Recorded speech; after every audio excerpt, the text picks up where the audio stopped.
বাঘের মতো লাগছে নাকি, খুবই অবস্থা খারাপ ছিল।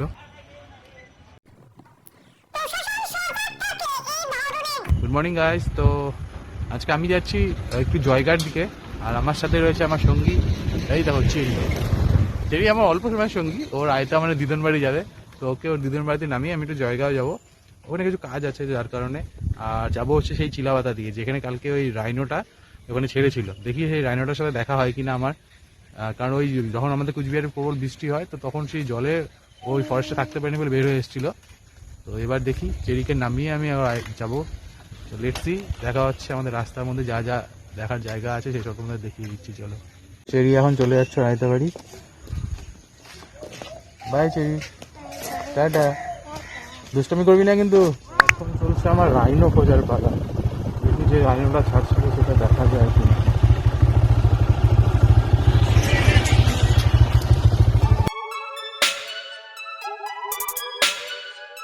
ফরেস্টের মধ্যে তো নেটওয়ার্কের খুবই সমস্যা হয়, বাট যে দুটো জায়গায় গেলে তোমরা যে কোনো সমস্যা হলে মোবাইলে নেটওয়ার্কটা পাবে, তো সেই জায়গাগুলো আমি দেখিয়ে দিচ্ছি।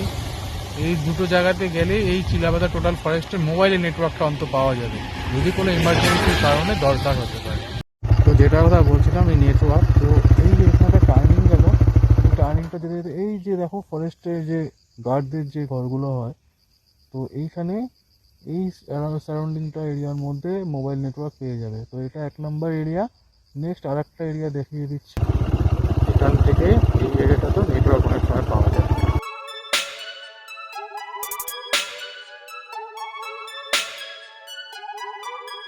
ফরেস্টে আসলে কিছু দেখা না গেলেও এইসব তার লোকালয়গুলিতে এইসব জিনিস একটা দেখা যায়। ওই দেখো একটা উড়ে যাচ্ছে, আর এইটা তো একদম সাংঘাতিক জিনিস। এটার থেকে এটা ভালো। এটাকে যা খেতে যা লাগবে না, একদম সলিড একদম। দুই বন্ধু আসছে দেখা করার জন্য। হয়তো আমি রাত্রিবেলা হয়তো আমার থাকতে হবে, তো রাত্রিবেলা আমি স্টে করবো এই হোটেলে দুবার কথা। আমি চলে আসছি এখন দলসিং পাড়াতে। তো আমি এখানে ওয়েট করছি কারোর জন্য। তো এবার ওটা কে কেউ জানে না কে, but someone special, maybe girlfriend. সেই দলসিং পাড়ায় আমার গার্লফ্রেন্ডের সাথে দেখা হয়ে গেল। আর এখন আমি চলে যাচ্ছি একটু জয়গার দিকে। আর জয়গা যেতে যেতে যেটা মেন আকর্ষণ সেটা হলো ভুটান। সেই ভুটানের কিছু ভিউ আমি তোমাদের দেখিয়ে দিচ্ছি, বাট আজকে ওয়েদারটা খুবই বাজে, ক্লিয়ার নয়। এই দেখো ভুটানের পাহাড় হালকা হালকা দেখা যাচ্ছে, আর এই যে হোয়াইট কালারের ছোট্ট ছোট্ট, এটা সব ভুটানের বাড়িগুলো। ভুটান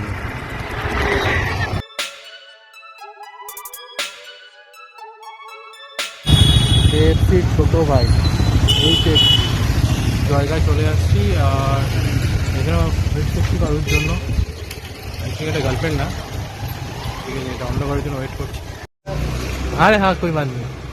তো এটা আমার ফ্রেন্ড, ওই সাথে দেখা করতে আসা। পুরো স্টাইলিশ কিন্তু, হ্যাঁ, ও পুরো একদম জিম ফিম করেছে। আমি জয়গাঁওর একটা স্পেশাল পয়েন্ট, এটা হচ্ছে জয়গাঁও ভিউ পয়েন্ট। তো সেখানে চলে আসছি। তো এখান থেকে জয়গাঁও আর ভুটানের দৃশ্য একদম অসাধারণ লাগে। দেখো সেই তোরসা নদী, তোরসা নদী, তার অবস্থা আগের থেকে অনেক ভালো, বাট দুদিন আগে খুবই অবস্থা খারাপ ছিল। আর নিচে যত বাড়ি সব দেখা যাচ্ছে সব জয়গার, আর এই পাশে যে বিল্ডিং করে দেখা যাচ্ছে এগুলো সব ভুটানে। আর এই পিস কোকোদা, এটা এই পাশে রয়েছে বুদ্ধদেব। খুবই দারুণ ছিল। আর জয়গাঁও আজকে মোটামুটি আমার একটু কাজ আছে অনেকক্ষণ, এখানে একটু কাজ টাজ করে তারপরে রাত্রে ওই দুয়ার ঢাবাতে থাকবো। রাস্তাটা খুবই খাড়া, অনেকটা খাড়া রাস্তা।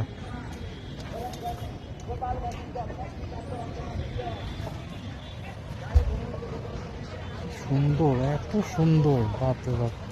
এতদিন জায়গায় আসি, কোনোদিনও এই জায়গাটা আসিনি, আজকে প্রথম। এত সুন্দর লাগছে না, একদম খুব সুন্দর লাগছে। রাস্তাটা কিরকম, কতটা ফাঁকা না দেখলে বোঝানো যাবে না। অতটা এটা নিক, তারপরে দেখাচ্ছি কত খাড়া রাস্তা, আসবে না অ্যাকচুয়ালি। ওটা তুমি ঘুরিয়ে নেবে, অনেকটা ফাঁকা রাস্তা,